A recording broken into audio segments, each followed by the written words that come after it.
जय श्री हरि। प्यारे भक्तों, आज हम सुनेंगे महाभारत का एक बहुत ही रोचक प्रसंग। महाभारत में आपने धृतराष्ट्र का नाम तो सुना ही होगा। आखिर किस वजह से धृतराष्ट्र जन्म से ही अंधे थे? एक श्राप था या कोई और वजह थी? चलिए आइए जानते हैं। महाभारत में धृतराष्ट्र अंधे थे, लेकिन उन्हें यह अंधापन पिछले जन्म में मिले एक श्राप के कारण हुआ था। धृतराष्ट्र ने ही गांधारी के परिवार को मरवाया था, लेकिन आखिर क्यों मिला था उन्हें अंधे होने का श्राप, और उन्होंने क्यों अपनी ही पत्नी के परिवार को मरवा दिया? चलिए आइए जानते हैं। भीम ने धृतराष्ट्र के प्रिय पुत्र दुर्योधन और दुशासन को बड़ी निर्दयता से मार डाला था। इस कारण धृतराष्ट्र भीम को भी मारना चाहते थे। जब युद्ध समाप्त हो गया तो श्री कृष्ण के साथ युधिष्ठिर, भीम, अर्जुन, नकुल और सहदेव महाराज धृतराष्ट्र से मिलने पहुँचे। युधिष्ठिर ने धृतराष्ट्र को प्रणाम किया और सभी पांडवों ने अपने अपने नाम लिए प्रणाम किया। श्री कृष्ण महाराज के मन की बात पहले से ही समझ गए थे कि वे भीम का नाश करना चाहते हैं। धृतराष्ट्र ने भीम को गले लगाने की इच्छा जताई तो श्री कृष्ण ने तुरंत ही भीम के स्थान पर भीम की लोहे की मूर्ति आगे बढ़ा दी। धृतराष्ट्र बहुत ही शक्तिशाली थे। उन्होंने क्रोध में आकर लोहे से बनी भीम की मूर्ति को दोनों हाथों से दबोच लिया और मूर्ति बुरी तरह टूट गई। मूर्ति तोड़ने की वजह से उनके मुंह से भी खून निकलने लगा और वे जमीन पर गिर गए।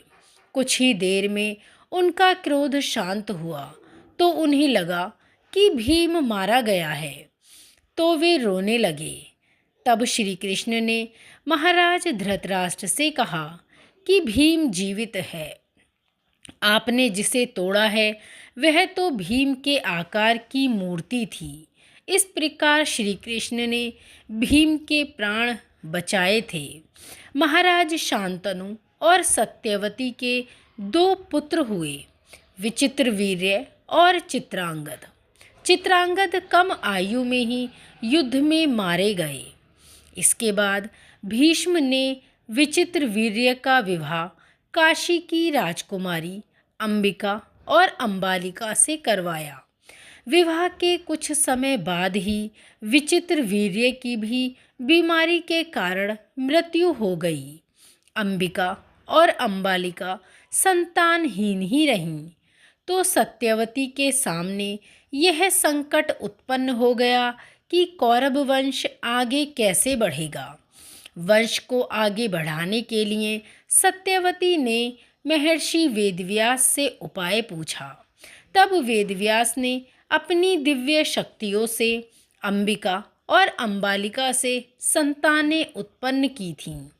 अंबिका ने महर्षि के भय के कारण आंखें बंद कर ली थीं, तो इसकी अंधी संतान के रूप में धृतराष्ट्र हुए।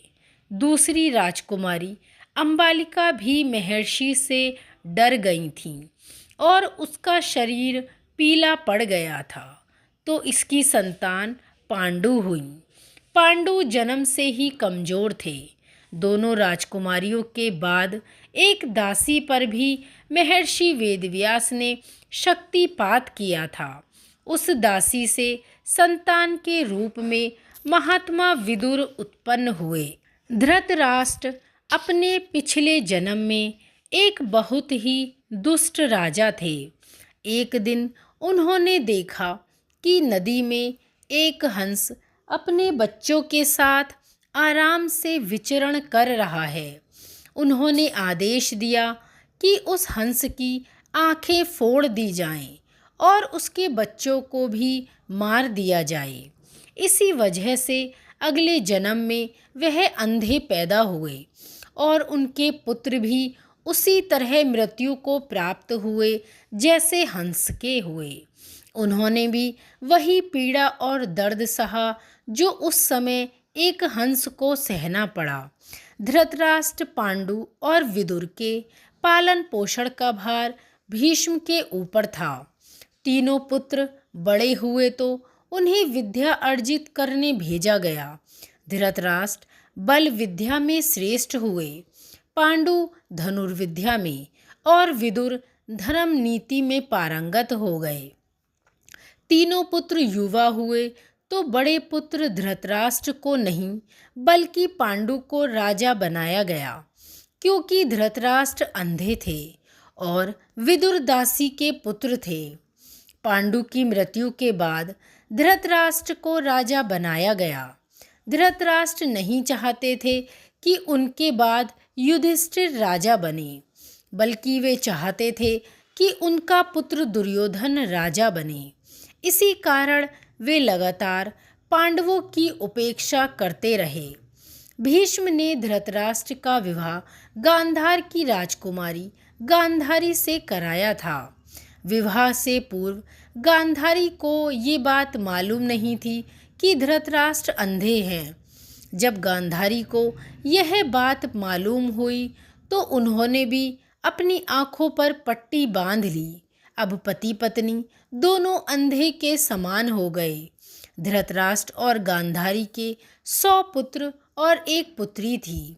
दुर्योधन सबसे बड़ा और सबसे प्रिय पुत्र था। दुर्योधन के प्रति धृतराष्ट्र को अत्यधिक मोह था। इसी कारण से वे दुर्योधन के गलत कार्यों पर भी हमेशा मौन रहे। दुर्योधन की गलत इच्छाओं को पूरा करने के लिए भी हमेशा तैयार रहे और यही मोह का कारण पूरे वंश का नाश कर गया। धृतराष्ट्र का विवाह गांधार देश की गांधारी के साथ हुआ था। गांधारी की कुंडली में दोष होने की वजह से एक साधु के कहे अनुसार उसका विवाह पहले एक बकरे के साथ किया गया, बाद में उस बकरे की बलि दे दी गई थी। यह बात गांधारी के विवाह के समय छुपाई गई थी।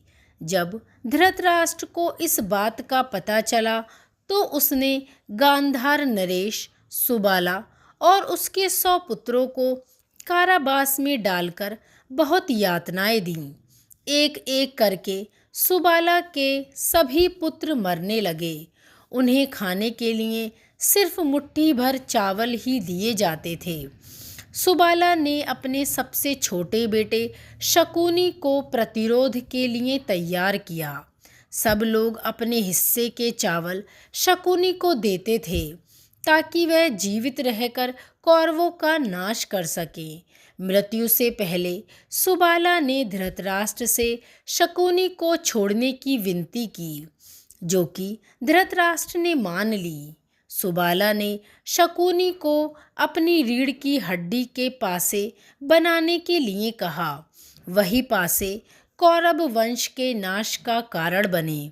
शकुनी ने हस्तिनापुर में सबका विश्वास जीता और 100 कौरवों का वह अभिभावक बना।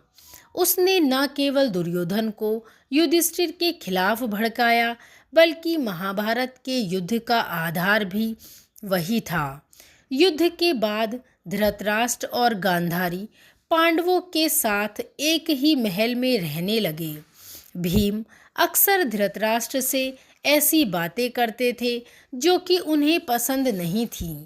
भीम के ऐसे व्यवहार से धृतराष्ट्र बहुत ही दुखी रहने लगे।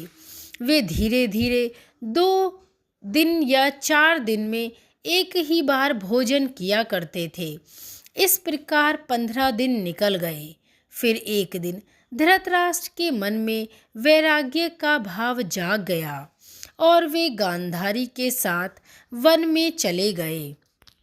तो इस प्रकार भक्तगणों, आपको पता चला कि आखिर धृतराष्ट्र अंधे क्यों थे और किस कारण सबसे प्रलयकारी युद्ध महाभारत हुआ था।